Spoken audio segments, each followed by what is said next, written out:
Pricing অথবা payment options সাধারণত আমরা আমাদের প্রোডাক্টের প্রাইসিংটা কিরকম রাখবো, কতটুকু রাখবো সেটাকে ডিফাইন করে।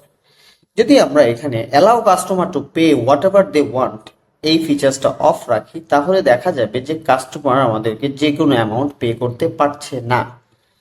প্রথমত হচ্ছে যে আমরা যদি আমাদের প্রোডাক্টের প্রাইস, যেমন অনেক ক্ষেত্রে আমরা $50 একটা প্রোডাক্ট রাখি এবং রাখার ফলে যেটা হয় যে আমরা এই প্রোডাক্টের একটা নির্দিষ্ট প্রাইস দিয়ে রেখেছি, অথবা $5 যদি রাখি।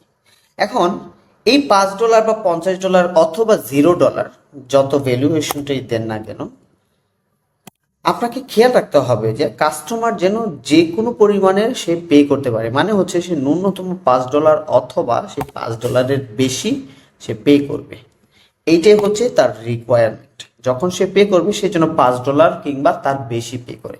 তো এর ফলে কি হবে, আমরা যখন আমাদের একটা প্রোডাক্ট কিনতে যাই বা কিনতে যাব, তখন আমরা তাকে মিনিমাম একটা অ্যামাউন্ট পে করতে হবে। যেমন এখানেও ফেয়ার প্রাইস আমরা চাইলে এখানে 1 বা 2 3 এরকম দিতে পারি না, তবে 12 দিতে পারি।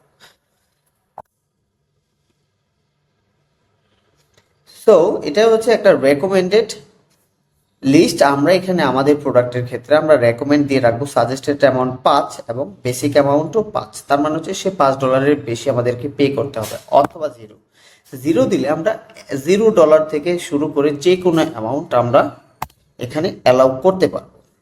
এটি হচ্ছে আমাদের এই প্রাইজিং ফরম্যাটের বৈশিষ্ট্য। এছাড়াও আমাদের ভেরিয়েশনস যেহেতু আছে, আমরা প্রথম ভেরিয়েশনসে 0 দেব এবং দ্বিতীয় ভেরিয়েশনসে আমরা আমাদের স্টেডিয়াম প্রাইস এবং চাইলে আরও ভেরিয়েশনস আমরা এখানে অ্যাড করতে পারি।